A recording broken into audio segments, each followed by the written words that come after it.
Hi, everybody. Hey, welcome. Thanks for joining us on the very first Fights Clean Sex Dirty TV episode. Thank you so much for taking time today to be with us in your busy Thursday. We really appreciate you being here today, and we're so excited. This is our inaugural, and how do you say that word? Inaugural. Inaugural. Our inaugural show. First ever. Yeah. That's easy. Yeah, first ever show, and yeah, we've been working hard to get set up so we can make a difference for you in your relationships.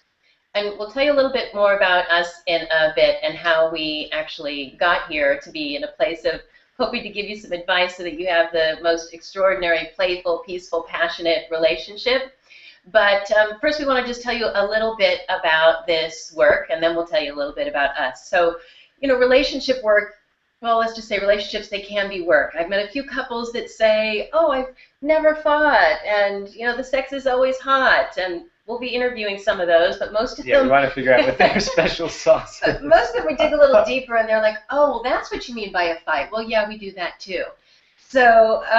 Or we hang out with them a little bit, and then we're like, oh, so you guys don't fight? Not always the case.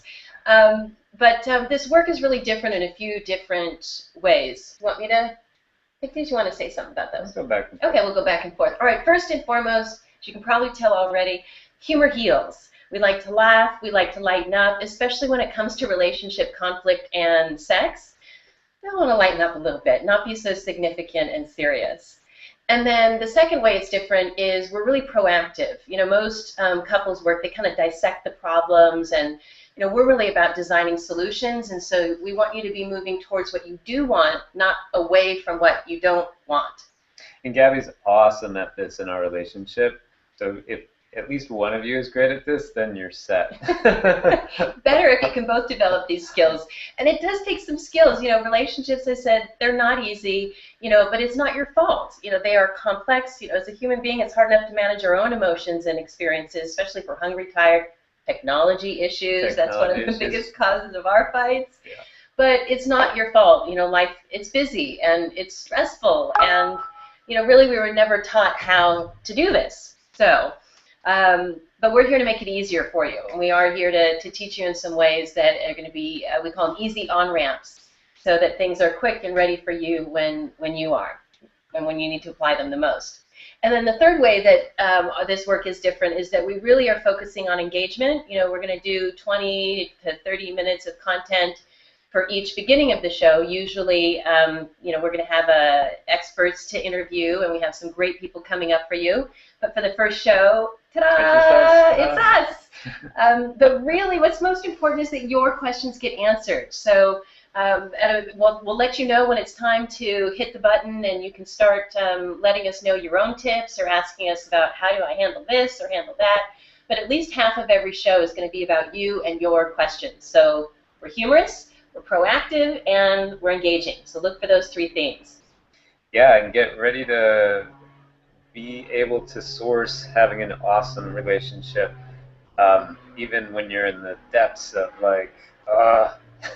One of our, when we try to figure out what it is that we want to offer people in the relationship area, one of our expressions that we want to help people shift from arg to ah. When someone says, so how's your relationship? And you go, ugh. Right. We want people to go, oh. It's just, so good. It's just so it's a significant shift. Even almost it's the same letters, similar sound, very different tone. Yeah, Gabby was, we're here in Cape Cod, actually. We didn't give you our location, visiting my folks in Chatham. We live in Santa Barbara. If you know the Cape at all, we're on the elbow of Cape Cod, and the ocean is right out to our right here. And Gabby was out shopping in town a couple days ago with my sister, and she found this card that said, would it say something about me being your anchor? Yes, it says you and the picture of an anchor and me. You anchor me. So these are the kind of things that you learn from watching our shows and engaging and interacting with our great interviewees that are coming up. So we want to tell you a little bit about the format of how these shows will go. This is the first of an 8-episode series, and each week we're going to alternate between looking at the topic of fights clean and sex dirty. And we look at those two topics because when we started to survey couples, what we really found is that most all the complaints came down to those two things. You know, how do I not lose it and say something I'll regret? Or how do we not bicker? How do we keep the passion alive? And so I remembered that the day we got married, someone came up to me and said, just remember, keep the fights clean and the sex dirty. And I thought that was hysterical and awesome, and we certainly put it to work. Like 8 years later, Yeah. teaching how to keep the fights clean and the sex dirty. The second way we categorize our content, as I mentioned before, we want it to be easy on-ramps and in a way that you can use it, you know, when you need it the most. So all of our tips and techniques, what we might call a distinction, we categorize them into before, as it starts, during, or after. I'm going to show you a little graphic about that so that you can get a better sense of what we're talking about here. Okay, Raj is just sharing his screen there. So right here. So yeah, on the left you've got the fights clean with your little halo. That's where you, as we say, save being nasty for your sex life. The devil horns are not for the fighting. The devil horns are for the bedroom. Yeah, Gabby came up with this awesome expression, save being nasty for your sex life. So yes. The devil is being nasty in the bedroom. Okay, so as we go through our content, we're going to be looking at, with regards to fights, before, as it starts, during, and after. And then with regards to sex, before, as it starts, during, and after. Okay, so that brings us to today, which is, you're actually going to get a twofer this week. Today's episode is how to keep the fights clean before. And the next episode is actually going to be tomorrow with Amber and Nathan Otto, and that's going to be how to keep the sex dirty before. So you get two this week. And then every Friday after that until August 1st. So today we're going to waste no time, and well, actually, we told them we're going to tell them a little bit about us. So let's tell them our dirty little secret, as we say. Dirty little secret. Yeah. So our beginnings were less than romantic and stellar. I mean, we had our moments, but we also got into a lot of arguments. The arguments were happening way too often and getting way too ugly, just way too easily. So much so that, I'll tell about the engagement party. We were at our engagement party, and our friend came up to us and pulled us aside and said, really? It's not what we thought he was going to say. Yeah, we thought what he's like, hey, can I talk to you guys for a few minutes? And he said, it looks messy, were his words. He said, this looks messy from here. And to be fair, it really was messy. I mean, I often joke that, you know, I could call it volatile, but it was just way too predictably upsetting to be called volatile. It was kind of like, you know, if we were invited to a party, people would be like, are they going to get into an argument this time? You know, that couple, you know, your friends, they want to invite you, but they're not sure how it's going to go. And yeah, that was us. But the intuition was strong. We knew that there was really something there that was worth holding on to. But we broke up, what, 2 or 3 times? We even engaged, had the ring on the finger, we broke up. So when people broke up once. Yeah. Actually, so when people see us now, and they often think, oh, I couldn't have a relationship like that. Just look at them. We didn't start like this is the reason why we're telling you this story. Yeah. It was not, there was enough to know it was worth, we like to say wonderful is worth it, and it was worth doing the work to get here. But we've done, you know, a decade of research and done the workshops and the courses, and we're now here. We didn't find anything that we thought, you know, most of the stuff out there was either very spiritual or very intellectual or a bit dry. It's just hard to apply it, you know, not applicable. So we decided that we want to make relationship work fun and playful and proactive and engaging, as we said. So, but Raj and I are sharing this story with you about our history because we want you to know that if you're challenged right now, you're not alone. And if you can see how far that we've come, then you can see how far that you can go as well. It may look messy in your relationship, but it can actually work out better than you'd imagine, and a P3 relationship is possible, as we say. Yeah, it's amazing because the very same guy that took us aside at our engagement party saw us speak for the first time. He's like, you guys have to do this. We spoke at someone's wedding ceremony, our good friends Brian and Jennifer, and they had each of the couples that stood for them in their wedding actually do a seminar on being in relationship a couple days after the wedding. And it was the first time we ever spoke on relationship. Our topic was devotion. yeah. And it took us like 10 minutes to prepare on the way over, and everyone was just on the floor laughing, and everyone come up to us afterwards and like, you have to do this, you have to do this, and especially the guy that told us that we shouldn't Don't get married. together. So we've gone from people saying, don't get married, to like, how do you do this? And you've got to share this with people. Yeah. So we get it. We've been there. We've struggled. But it is totally possible. Don't throw the baby out with the bathwater. You're most likely, whatever relationship issues you're having now, you'll probably have them if you move on into the next relationship anyways. So best to figure them out here. So let's go ahead and look at, and how did we shift from this messy relationship to where we are here now? Okay, so the way we did it is focusing on keeping the fights clean and the sex dirty and having some fun. So let's dive right in, and can we do that now? We'll start with today's tip. Sounds great. Okay, so today's tip is for keeping the fights clean before, and it's called creating a context and keeping the end in mind. So context, essentially it's your goals or your intentions. What are you aiming at? Because whatever your desired outcome is, that's what's going to determine the path you take. So if in an argument, if you want to be stubborn or be right, go for it. Don't listen to your partner's feelings. If maybe you're suffering what I call the me-mine syndrome. But if you want the relationship to win, then you're going to want to start asking questions and listen until they actually feel heard. There's this wonderful communication tip we'll tell you about in other episodes, but I'll plant the seed now, the Imago dialogue, that is magical. It doesn't try to resolve issues. And actually that one is from one of our relationship heroes, Harville Hendricks. But it actually has you and your partner just feel really heard, which is a miracle how many issues will dissolve when you just hear each other. But keeping a context in mind, it's, as I mentioned before, we're proactive, and so the context is about moving towards versus away. So if you're going to have a context that you're inspired by, then that's going to give you something to step into, rather than drifting into what we call the default relationship. So we don't want you to slide into the irritations and the separation. We want you to really creating a context that you get to lean into. And instead of creating conflict, you're really creating a connection. I want to give them an example about context. Can I do the ogre bitch one? The ogre bitch story. This is okay, a great hopefully one. swearing doesn't bother you, the word bitch, but this is a true story. Can I tell this one, or you want? Yes. Okay, so one day, this is, 5 or 6 years ago, Raj and I were in a pretty heated argument at the time, and he called me an ogre bitch. And I looked at him and I actually laughed. And I said, well, okay, but if you want to be right about that and make me an ogre bitch, what I call, make me into your enemy, then guess what? That leaves you married to an ogre bitch. Yeah, you really want to be right about that? That was like one of those, yeah, I don't want to be right about that. I don't want to be right about that. So, often when we get upset, there's a tendency to make your partner your enemy, and it can be me against you.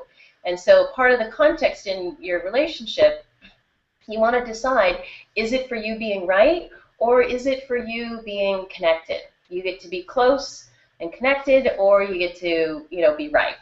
Yeah, in the beginning part of our relationship, we were in a seminar through an organization called Landmark, and we had a seminar leader. And she was actually a great part of why we're still together. And she called me up and she's like, Raj, you can either be right or you can have love with your partner. And again, I was like, yeah. So I was getting from all different directions. I can either be right about like the ogre bitch thing and like the stuff that's not working, or I can be committed to creating this context of like wanting to have this loving, compassionate, passionate relationship. And it really is like that simple, but as they say, things may be simple, but not easy, right? So again, your desired outcome is going to give you that path. And the path that we created, or the context that we wanted to create after we moved past that whole ogre bitch thing, was that we wanted to be partners, that, we're partners in business, we're partners in life, and we're committed to working it out, in a way that each person's experience really matters. It's not. And I love that about Raj, that if we get into a disagreement and he kind of gets his way, not 20, 30 minutes later he will come back and say, Maybe we could compromise and do it this way because it's just not okay for either one of us to get our way. It has to be the relationship winning, not just one of us. So if you're speaking from an empowering context, for that playful, peaceful, passionate partnership, then you're really embracing some creativity and fun as a way of relating to each other rather than just the ping pong of problems. So what do you think? Should we read them our shared relationship vision? Yeah. So we have a little exercise that we've done in the past, and we call it a shared relationship vision. And what we did is we actually wrote a couple of pages of what time we wanted to get up in the morning, and how often we had sex, and how we made decisions about money. We wrote it on our own. And then this was actually an exercise from Harville Hendricks, right? Well, we modified it. We modified it from Harville, again, one of our relationship heroes. So we wrote this long thing individually, and then we came together to see how they overlapped, how they were the same, and what was different. And then we condensed it into like 4 or 5 sentences, and now we have it printed and framed on our table in the kitchen, so that every morning kind of is like a blessing. We create this context for our relationship and say this shared relationship vision. So we're not waiting for the problems and seeing how we're interacting with each other with these problems, but we're creating this context every day for this is how we want to relate to each other. Not even how we want to relate to each other, how we're committed to relating to each other.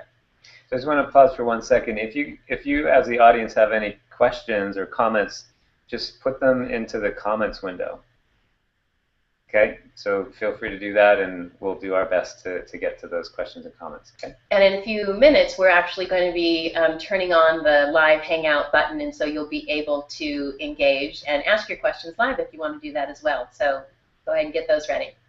So yeah, so we're sitting at the breakfast table, and we have this framed relationship vision, and we put it out there before. It's almost like our toast every morning when we eat breakfast. Toast is in a cheers, not toast is in the toast. Yeah. So, and generally we kind of go back and forth. So I'll start, okay?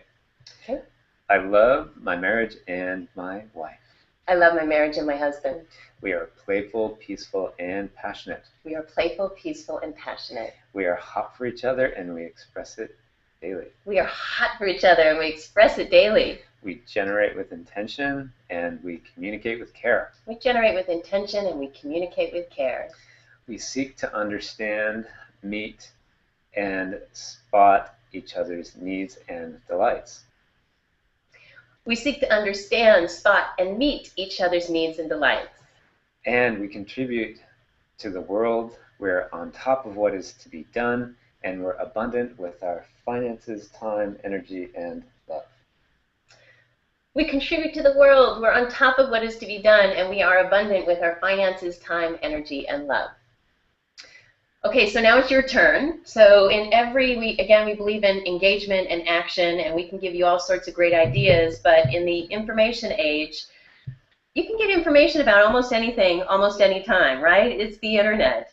But it's really about personalizing it and making it your own. So whether you're reading our ebook or looking at any of our materials, you'll see something called action options all over the place. And it will say, your mission, should you choose to accept it. Kind of like Mission Impossible. Yeah, dun, dun, dun, dun, dun. Because it is all just an option, and these are just some possibilities. If you don't take action, you probably won't get the results that you want. So we're always going to be emphasizing this action. I like to say a little bit of intention, attention, and action can make the biggest difference in your relationship. So one of the things, just interacting with the technology here, if you refresh the page that you're on, the link for the Hangout will become active, and you can click on that and jump in here with us. Okay, so now a couple of the questions from the action option. We're inviting you to create kind of a mini... Okay, and 1 second. So with this exercise, you can type what you're thinking into the comments box so we can start to see what you guys are all saying. Great.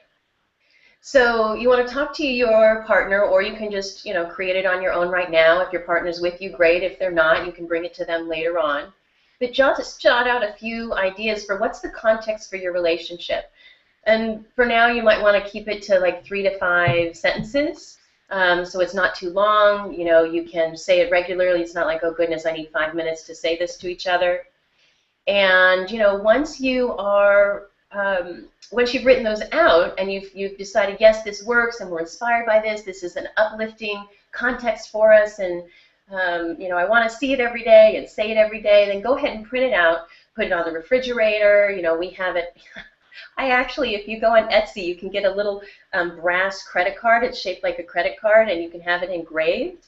And I had our shared relationship vision engraved and gave it to Raj as a Christmas gift, as a little stocking stuffer. So he carries our shared relationship vision with him in Just in his case wallet. I forget. Just in case he forgets. He needs to pull that out. So what's the context for your relationship? Okay, if you have any thoughts right now, it might even be a few words as a brain dump. You can go ahead and put that out there. And you can look at the fights clean part separately. You can look at the sex dirty part. Just anything that is important to you in terms of your relationship. How do you want it to be? And when Gabby talked about being proactive, that really means looking at how you want it to be rather than focusing on how it's not. And that's what this is all about, is really creating it the way that you want it and capturing that in a really fun language so that you can keep grounding yourself in that. It's not to say that we don't dive into problems and look at what's not working, but most work focuses on that, whereas we look at those as only, you're actually aiming at what you want, and the problems are actually just what gets in the way. They're the obstacle to get towards what you want. So it's just a different perspective. In fact, I have this saying, I'll say it slowly because sometimes people roll their eyes, not roll their eyes, but they're like, huh, you gotta say it a couple times. The problem is not the problem. The problem is that you think the problem's the problem. The problem is actually the path. So wherever you're having challenges, that is actually the opportunity, the opening for where to have some new intimacy, some, turn the breakdown into a breakthrough, so to speak. And that has a lot of P's in it. Gabby is an I love expert alliteration. We want to make it playful, right? It's P3, great. Playful, peaceful, passionate relationship. Yeah, and it actually kind of rolls off the tongue. The problem is not the problem. The problem is... You think the problem You think the problem's the problem. The problem is the path. Yeah, so the problem is the path. Okay, so as we said, you can get information anytime. This is about engagement, so we'd love to hear from you. So go ahead and click now the live. Turn the breakdown into a breakthrough, so to speak. Not sure about muting that because I'm hearing myself as an echo. Can you still hear me? No? You good? Can you hear us? Yep, Okay. they're nodding. Okay, good. All right. So we'd love to take your questions. We see some of you up there, and I see the lovely Tobin Poppenberg there. So what do you have to say about keeping the fights clean before? And this could be about context, and it could be about something else. You could have a great idea and tip to offer, or maybe you have a question to ask. So I have a question to ask. Hey, bye. Hey guys, so first of all, this is so awesome. I love seeing you guys in action. You really give the vibe of a couple that gets along together, and so it's comforting to see that, to hear that you also had issues and that it's possible to get to where you are now. So thank you for that. I have to remember to post on Facebook about the fights because people just think it's all pretty all the time. Although we had 3 fights in 2014, and so we said in 2015 our goal is 2 or fewer. She means those big kind of fights. Yeah, we defined a fight as tears and yelling. Tears and yelling. And if tears and yelling are happening, then that's a fight. We had 1 in March, so I told them this is early for only 2. We only get 1 more. Yeah. So far it's July. We haven't had another one. Pretty good. It's impressive. So I love what you said. You said wonderful is worth it. And so my question is, so it sounds like in your journey, both of you were committed to wonderful is worth it. What happens when only one person in the relationship is committed to that? Thanks for saying that, Yvonne. You want to go first? Yeah, so do you mean in a moment or over the long haul? Well, I'm assuming you get there, over a period of time, to the fact that one of the people in the relationship goes like, the F with this. So it sounds like you guys had those moments where you separated, but then you came back together and you said, well, actually, it is worth it, so let's work on it together, and it was a mutual decision. But sometimes when people are having those fights and getting to these moments, one of them goes like, you know what, not gonna fight for this. And then the other person goes like, no, but it's worth it, it's worth it. So what does the person who says it's worth it do in order to kind of maintain the relationship? Or if one of the couple left, it's not gonna work anymore. Gavin's funny, you're like, Go yeah, ahead. like, Go ahead. no, you go. Okay. You go. They don't call me Gabby for nothing. In fact, one of our biggest arguments was I can't get a word in edgewise. We like to name our arguments. Yeah. And anyway, we've come a long way. We've come a long way. I was going to say, Yafat, that another one of my relationship heroes is John Gottman. He's been doing relationship research for 40 years. And he says, don't be afraid to be the one who loves more. Mm. And so there's so much in relationship, like that's not fair. You know, we grow up as little kids. That's not fair, you know, and it's tit for tat. And, well, he's not doing that, so I'm not going to do this. And that is just that's the highway to nowhere for your relationship. So it's important that you have to some degree, and to a large degree, to actually let go of the other person's behavior and just know that you create a space for something and an invitation. You might notice, like, maybe you're in a fight and all of a sudden you soften and you take responsibility and you say, I'm sorry. Not always, but with most people what happens is their response is to soften and say, I'm sorry too. Yeah, and a lot of our tools help one of the two people get what we call off it, because when you're, or get over being right. This is one of the things I love to do as part of this couple in terms of presenting. How about doing a little good and right, bad and wrong dance? I don't know if the camera can get us from here. I guess I could do a sitting one. Let me give you a little intro. Okay, give an intro. And So I think one of the things you're pointing to, Yafet, is that you know, when one of the couple isn't creating that context and standing for the relationship being wonderful, what do you do? And when that's the case, usually one of the two people is more committed to being right than the relationship being wonderful. And a lot of our tools bring humor to the mechanisms between couples, and they help kind of alleviate the like getting stuck in it, and it helps you get out of that. And if one person can be the source of the other person getting unstuck, then you can get back on the same page again.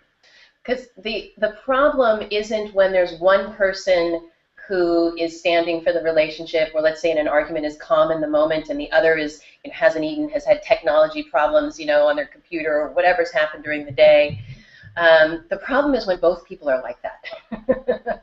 So having one person, if you've got one person who's calm and who's standing for the relationship, you're in good shape, and that person can then bring in the humor. And we actually have a tip called putting on your Teflon suit that we'll talk about a little bit later on in one of the other episodes on how to keep the fights clean during, or actually that might be as it starts, but that one will be coming up very soon. But you want me to do the good, right, bad, and wrong dance? You want to say anything about that? Good, right, bad, and wrong. So a way to bring humor. Way to bring humor. If your partner is not having it, maybe they're just having a really bad day, or maybe they're just not into this kind of stuff. But again, it's the space that you're going to be and that you're going to create. And so one way is to bring some humor. Now, it's really important, a disclaimer here. Sarcasm is not funny. Okay? There is a huge difference between being humorous and being sarcastic. Yeah, sarcastic makes it worse. If you know if it's getting worse, you probably should check in with yourself. Yes. So this might take a little bit of practice, and I recommend that you start the humor early on before it escalates. The more heated it gets, the harder it is to insert the humor. Although when it gets heated, Raj and I, we bought it was a couple of years ago, we got into a big fight, and then we went for a walk downtown afterwards, and we ended up buying monster hats. And so then we hang these monster hats on our wall. It's like the emergency button. And they're funny, silly monster hats, so that if we turn into monsters, if we're fighting, we actually have to put on the kind of hats. like Monsters, Inc. monster hats with big eyes and stuff. Yeah, yeah. You know, it sounds like it's really hard to fight when you have a hat on. It's extremely difficult. In fact, one day, a year afterwards, when Raj and I had gotten into a little bit of a tiff, not a fight, but a bit of a tiff, and I just said to him, I can't even talk to you right now. And so I was sitting at the kitchen table working, where I usually work, and all of a sudden I saw this thing kind of flash by the window really quickly. And then I looked out the other door, and there it went again. And then I went outside, and it was Raj running around to catch my attention wearing the monster hat. So I just could not help laughing. And that's awesome. Bring out the monster hat. He's got these purple velvet pants that he'll wear. Sometimes you got to pull out all the stops. I took my shirt off and I put the pants on. And... Points for props, I like to say. Points for props. That's awesome. Okay, so they're good right then, right? Yes. Okay, one way to insert humor. And this is just constrained to this much area. It's a lot more fun. And I love that Tobin is on this call because Tobin's also a master at this. Oh yeah, can we hear Tobin share bad and wrong after you? So, Tobin can apply this. You name any music theme, you'll say, reggae, Star Wars. But essentially, the good and right, bad and wrong dance is about turning up the volume on whatever's going on. So if you're, we're really just a bunch of 4-year-olds inside. So if you're acting like a 4-year-old, go ahead, turn the volume up on being a 4-year-old. And sometimes that 4-year-old will say, I'm right and you're wrong. So if I'm doing that, Raj might look at me and say, are you making me wrong? And I'll do the good and right, bad and wrong dance. I'm good and right. I'm good and right. You're bad and wrong and bad and wrong. I'm good and right. I'm good and right. And it can switch around, and I can say, I was so wrong, and you were so right. You can have a lot of different ways to play with this. My girlfriend from college, one of my closest friends from college, she did it one day. She came over, and she did it to Staying Alive. Well, you can tell by the way I walk that I'm right and you are wrong. Right, I'm right, you are wrong. Yeah, and you're totally just like naming that you're being right, and if you can do that, you get out of being unconscious and stuck in being right to bringing some consciousness to it and being able to get out of that mode. Can we hear Tobin if he's willing to share a version that work? Can we do that? You got one there, Tobin? I see his picture. Yeah, Tobin, do you know how to unmute? Yeah, you're muted. Because I know he doesn't have a camera. Ah. Can we unmute him on here? Well, he's unmuted on my end, but let's see if he has a mic. Tobin, do you have a mic? Maybe he doesn't. Maybe he's on his phone. Well, the point is you can come up with your own. In workshops, we've done this before and had people come up with their own good and right, bad and wrong dance. Couple of tips. No pointing fingers. No touching. People who do this, I was right, you were wrong. Try not to do that. People do not like fingers pointed in their face, even when you're being humorous. We had one where she was using her butt instead. She's like, I was right. Just really have a good time with it is the point. Did that answer your question, your thought about what to do if it's only one person? Yeah, you know what? It sounds like you have to be the bigger person in the relationship. So I guess the next question is like, to what point? Up to what end? Oh, but wait, Tobin came alive here. Yeah, Tobin. Hey. Hey, Tobin. Sort of. You kind of heard a Sort of, maybe not. Sorry, I was just working out my settings here so I had to switch microphones. But I did hear your thoughts question.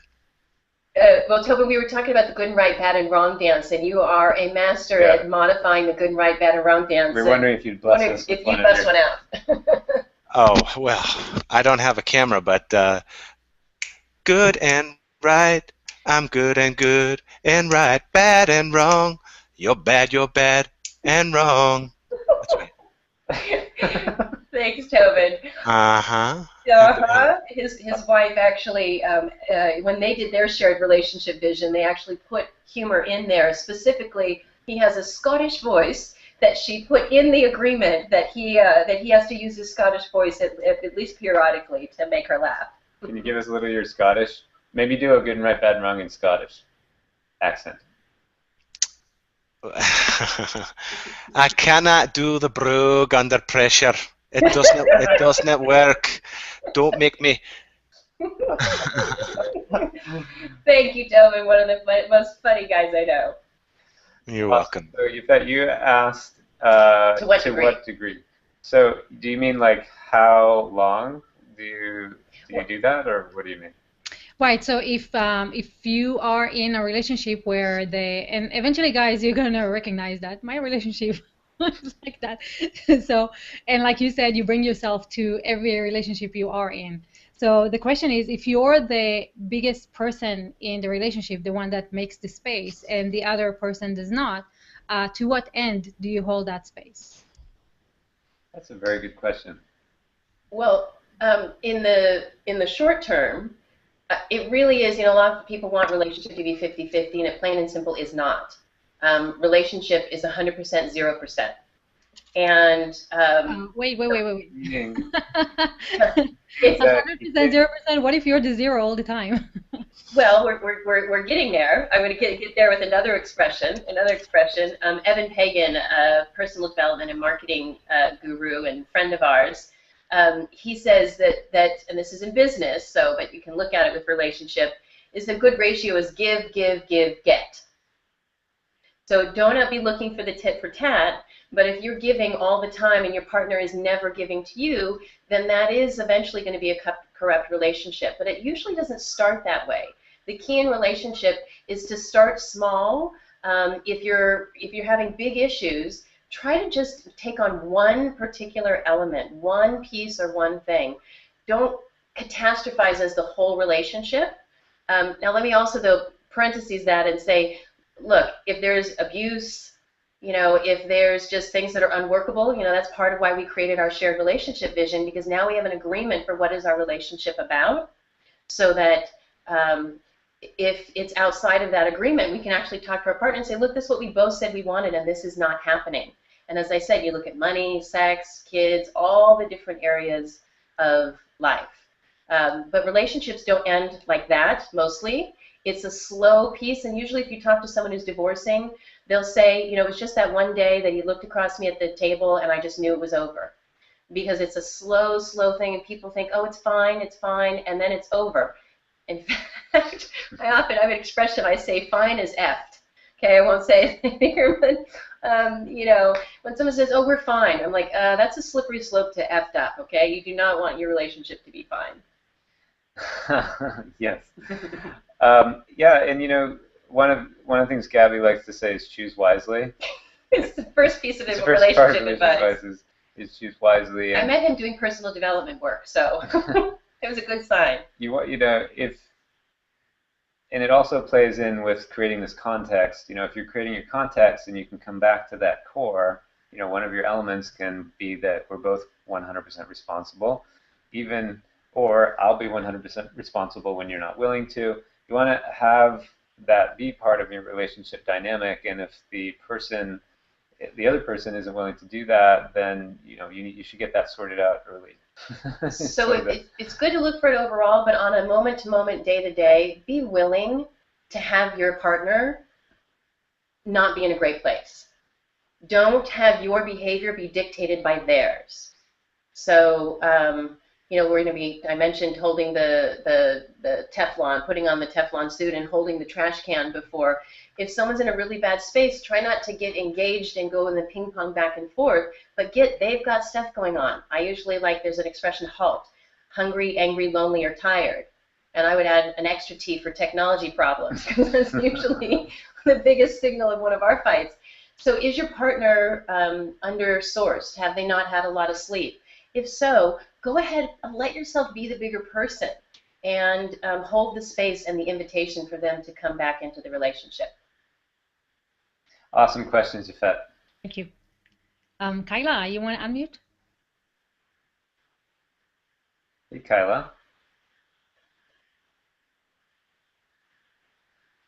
Can't hear you. Can't hear you yet, Kyla. I see your lips moving a bit. Okay. There it goes. Hello. This is awesome. You guys are wonderful. Oh, thanks. The first thing that kind of came to mind was just, it is helpful to have a solution, but what about the types of arguments where there's not necessarily a solution, but it's more feeling-based, such as something like jealousy? And how do you discuss that and work through that in a truthful way, like admitting things to each other that maybe you wouldn't? I mean, I can't say that I've really done that in the past, but I think it's something that I know needs to be done to be yeah, done well. So I'm curious, what's a good solution to that? So your question is that if the issue is emotional based, can you just clarify a little bit on that? Yeah, I have a lot that I sure. want to say about it, but I just want to make sure I'm addressing Feelings your rather question. than solutions. Yeah, feelings rather than like a problem solution, just like a feeling Okay, that's got it. hard Yeah. to disappear. Yeah. So one of the most important things in a relationship is to be able to get the other person. And often we don't really, we get often triggered when mostly what the other person needs is just to be understood and empathized with and gotten. And often this can set off that ping pong of argument and kind of escalate up into or down, escalate down into, the person that needs to be heard and gotten or just really embraced, getting more upset, and the other person getting more upset too, and kind of this downward spiral. And we spoke about Harville Hendricks a little bit earlier in his work, Getting the Love You Want, And his wife, Helen Hunt. and his wife Helen Hunt. And I saw Oh, you've been in Boston for a while. You saw. in Boston. I saw someone post maybe Tobin about Imago, and there's this Imago dialogue that Harville and Helen developed, and there's three parts to it, and it's all designed around this. I'm going to say something first before I talk about the Imago dialogue, which is how you engage in a conversation to help these kinds of things. Okay. Um, uh, so I lost my train of thought. So we're going to talk about the dialogue. You want me to jump in? I got you. I'll start with the dialogue and then I'll come back. Okay. Okay. So the dialogue has three. Oh, I know what it was. And it's back. You know when Gabby said the problem's not the problem, the problem is that we think the problem's the problem, the problem's the path. That is at the core of why people spiral down and they get into these conflicts and they can't seem to resolve them and then come closer together. One of the things that Harville really espouses in the book Getting the Love You Want is that we choose partners that will help us heal our unhealed wounds. And we actually seek out people that will trigger those wounds. And through the duration of our relationship, we develop the ability with each other to be able to heal each other's wounds. We don't have the capacity initially to do it, but we're actually designed perfectly. It's kind of, I think it's called an Imago match. That I heard you use the word jealousy. I don't know if that was referring to you or somebody else, but you might choose someone that triggers that, and you'll keep choosing someone to trigger that because you're actually looking for someone that will help you heal it, and it's in the dynamic between the two of you that it can get healed. And so Go ahead. I'd say about the Imago. Well, before you do it, I want to interject something there. Thanks. In the Imago dialogue, at first, the first time I read about it years ago, I knew that you chose your partner based on an amalgam of both positive and negative traits of not just your parents, but any of those that had anything to do with your upbringing. And so when you have that person, I knew that that was the case. It was like, okay, so the things that I don't like about Raj are exactly why I chose him, so that I can heal those pieces. But what I got the second time I read the book, about 8 years later, was he's perfect at triggering my wounds, zero skill for healing them, for the real ones. And it's my job to teach him the skills to heal my wound. But here's the coolest part. The skills that he's learning to heal my wounds is exactly what he needs to be whole and complete. Mm-hmm. So for example, I have a fairly masculine, task-oriented personality.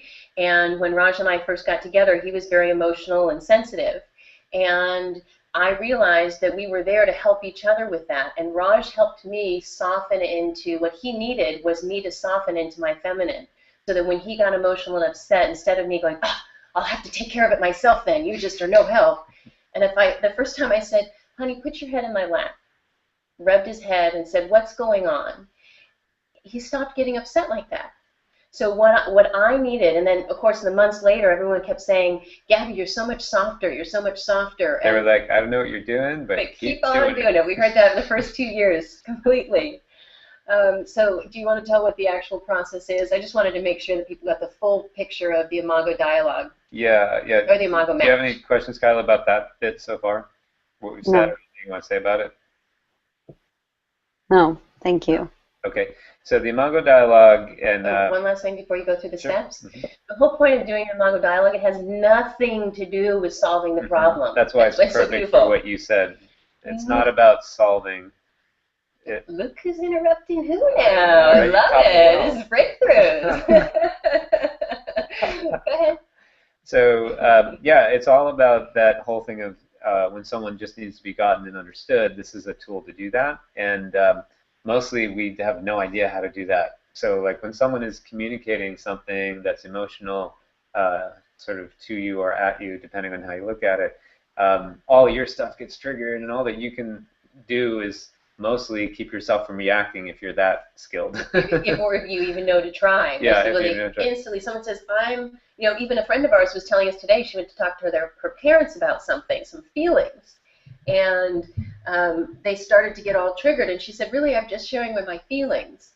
And so this Imago dialogue gives you a great container in relationship with your romantic relationship or applied elsewhere to just hear each other and not try to resolve the issue. And the miracle is that the issue usually disappears just by hearing each other. Not always. We had a bit of our big argument we had in March. We actually marched ourselves down to an Imago therapist and had him hold a container for us to do the dialogue. Yeah. And we didn't leave there with it resolved, but within 48 hours, the issue had resolved itself just because what we both really needed was a strong container for being heard. Yeah. So the three steps, there's two sides to Imago dialogue. One is the sender, and one is the receiver, or the speaker and the listener. So, Kyla, if you were trying to express something to your partner, there's three steps. So from the speaker side, you want to speak in small bits so that the listener or receiver can actually get each thing that you're talking about.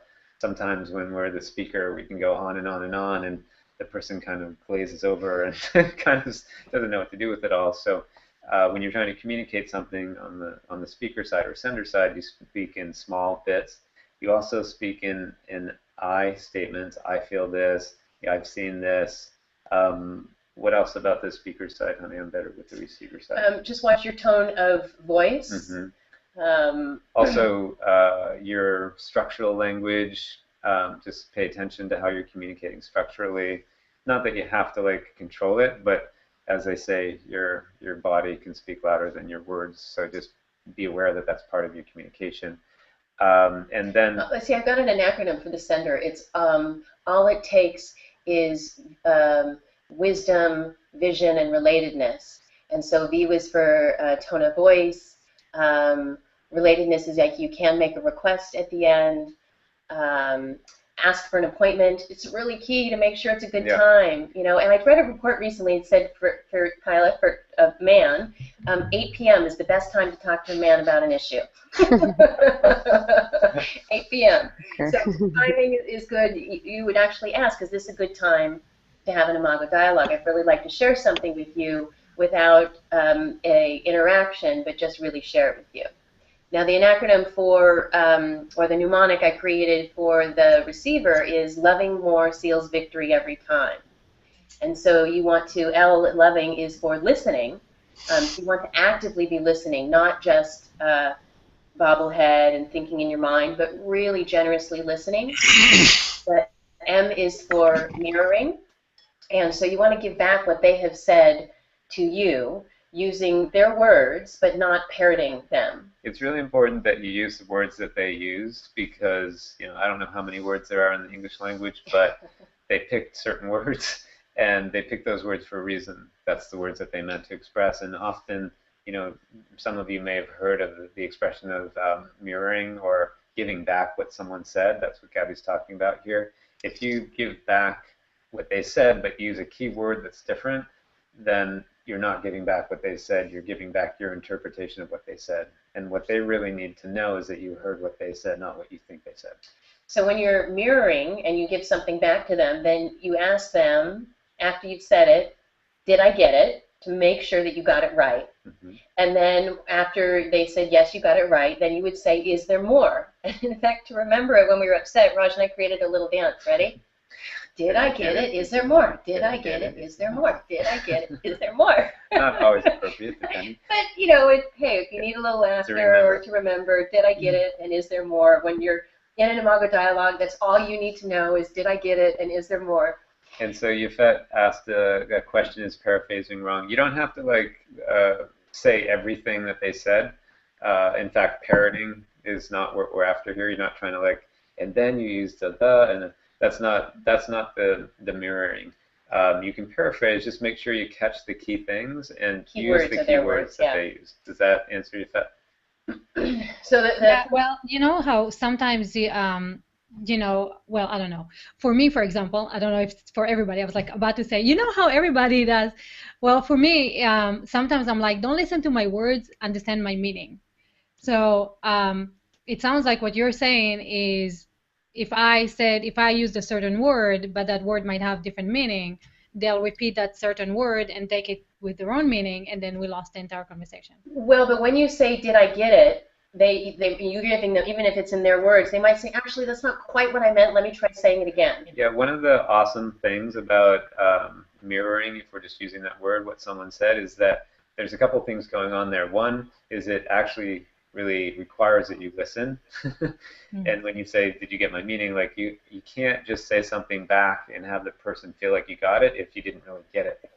And that's why parroting doesn't work. You got to like get it. The other thing is that the person that is listening, the person that was speaking to you, that you're saying, hey, did I get that? They get to hear if what they said was what they meant to say. Because sometimes you're like, no, that's not really what I meant. What I meant to say was this. It sounds different coming out of your mouth. That's not what I meant at all. Right? And so there's this awesome thing that happens with that mirroring, that both people benefit from it. One other side little thing that helps, and someone said this when we were at some party, that it helps you have a little pause where if you're in a reaction state to what someone said, you can kind of calm yourself down because you're like buying yourself a little time and space. You're like, wait a minute, so what you said was this, is that right? So, yeah. Okay, so that's mirroring. The next part is validating. So this doesn't mean you have to agree with your partner. Sometimes this can be really difficult. When Raj and I saw the therapist for that one session this year, it was like fingernails on the chalkboard, because some of it I was like, wanted to say, that's not true. That's not the game we're playing in this one. It's the whole objective is that your partner feels heard. So you have to just set that aside and get that when you're validating, you're not saying, yes, that's totally awesome, I agree with you. What you're saying is, I can see how from your perspective you would see that. You're not insane. You have feelings. In fact, in the Harville Hendrick and Helen Hunt's book, they wrote Getting the Love You Want, they say the very most important thing that you get is called differentiation. And you need to know that your partner is not you. We think people think the way we do and act the way we do. They are different from you. And once you get that they're different, it's a whole new ballgame. So mirror first, and then once they've said, yes, that's it, there's nothing more, then you validate. And then the third piece is empathy. So after you've said, this is what you said, did I get it, is there more? I can see how you might feel like that. Then you give the expression of that you care about their feelings and you get it. So like, that must be really painful for you right now. That must be really hard. And that kind of seals the deal. That's it. I was just thinking about the movie Inside Out. You know how there's those 5 emotions? So the Pixar animated movie. Yeah. We love animated movies. You've seen it twice already. It was joy, anger, sadness, disgust, and fear. So, you know, you could use, there's certain sets of emotions that if, you know, when you're saying, when you're empathizing with a person, I can see how that would make you angry. I would see how that would make you sad. You know, and then you can even ask, did it make you sad? And it's amazing what just those 3 steps, the mirroring, validating, empathizing, and then finishing with, is there anything else you want to say? No, like, I don't know how many people have ever had someone say, is there anything else you want to say about that? It doesn't happen very often. But if someone says it, it just kind of like, you're in this soft pillow space, and it's like, yeah, actually, there's more. And that's why, Kyla, when I said earlier, when the speaker is speak in small bits, because the listener or receiver can't mirror or recreate like a volume of words. You speak in small bits, then you give them a chance to recreate, validate, and empathize, and then they can say, is there more? And you're like, yeah. And you just keep doing that until there's nothing more to say. One piece I like to use in that and doing an Imago dialogue is whatever you can say in one breath is usually the most true. So if it's multiple sentences, you're getting usually into a story about it, right? And, you know, making things up about it and interpretations. And if you can take a deep breath and say, I was really hurt when you canceled our plans last minute. You know, that's simple. They can get it. They can give it back to you. So try the one breath and say the most true thing you can. But so that's just one trick. We have lots of communication things to use, but I think that's the best one, Kyla, for not trying to resolve an issue and just saying I need to be heard, which is really important for women to say to men. Just a generalization, but you know, men want to be the hero. They want to fix it. They want us to be happy. And so if we're bringing them a problem, they want to fix it. So it's really important to say, I don't want you to fix this. I actually just want you to get where I'm at right now and just feel my heart. And if you can say that up front, it can make a big difference. And I see that Tobin wanted to add something. I'm just going to say one last thing in this, just in terms of the structure of it, that there's the speaker, there's the listener or sender, receiver, and then there's the space of the conversation between the two of you. And what Gaby the between, they call it. And what Gaby was just talking about is sort of the context for the conversation. The asking for appointment is kind of setting the context. Hey, I really need you to hear me about something. Can we do that now? Don't skip that step because the person isn't in space to listen to you and they're not clear on what you're up to in that moment. If you just start like expecting them to engage in Imago dialogue and they don't know what you're doing, it's not going to go very well. Remember, the topic today is creating a context and keeping the end in mind. What is your goal? My goal is just to be heard. Yeah. Very different. Tobin, I'd love to hear what you have to say here. Great. Thanks for that. I just want to say, as somebody who has actually practiced this particular technique, the Imago dialogue, it was startling how much just being heard alleviated the fire behind my upset and really underlying the argument. I mean, really, it's just breathtaking. Like I wasn't adequately prepared, and each time, you know, would be so firmly just attached to being right and dominating Jasmine. And then once she got me and got where I was coming from, she might not agree with my perspective, but that she could see from my perspective made just like this world of difference. It's like a world of difference. And then the same for her when I would be able to get her, and through this admittedly very rigid structure of dialogue, because the steps can feel pretty rigid and mechanical, it really takes something to really step into and accept, like, we're going to do this thing and it's a little robotic feeling, but we're just going to do it and like trust that it can work. She had similar results. She really, and then what would happen is, like, we just saw, like, we don't actually care who's right here. What now is restored is our closeness, and we feel gotten by each other, and like we can get back to like what we were up to. So that, you know, I just want to. Thanks, Tobin. I've told people before, if it's not working, you're not doing it right. It's that good. Yeah, it's that good. And sometimes you need a facilitator. That's why when Gaby said we went down to an Imago therapist, we needed a facilitator because we weren't doing such a great job. And let me tell you, the therapist was hysterical because the therapist, I mean, we know the Imago dialogue. We just needed the structure. It was an intense issue, so we needed the container held. He pretty much, he even said it after the end. He said, I kind of feel like I've been on the end of the canoe, just kind of paddling a little bit as you guys were there. Yeah. Probably said 4 or 5 sentences the whole time. We wrote him a check and said, thank you. That was so helpful. That is awesome. You were great. So that brings us to the top of the hour of our first show. What fun we had today. Awesome. Right? And tomorrow, same time, same, I want to say that channel, but same Fights Clean Sex Dirty TV channel at 1 o'clock. Yeah. And tomorrow we have Amber and Nathan Otto, who have been friends of ours for a while, but we've heard them speak on relationship the first time at Evan Pagan and Annie Lala's Intimacy Intensive.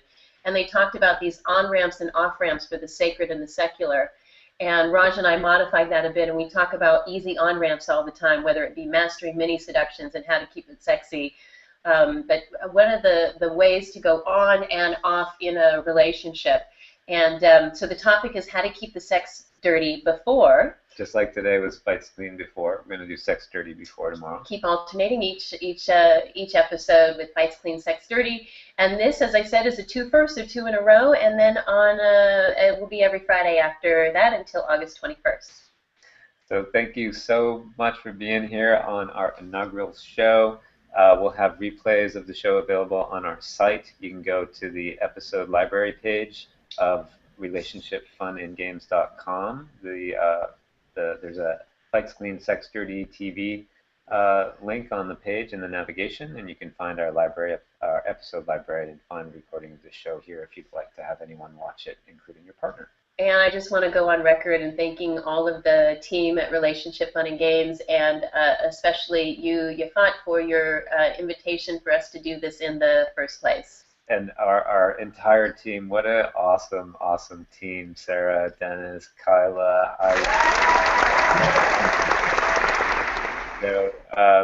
and the first one is done. In June, and am I forgetting anyone? Aditya, Roger, all of you. Thank you so, so much.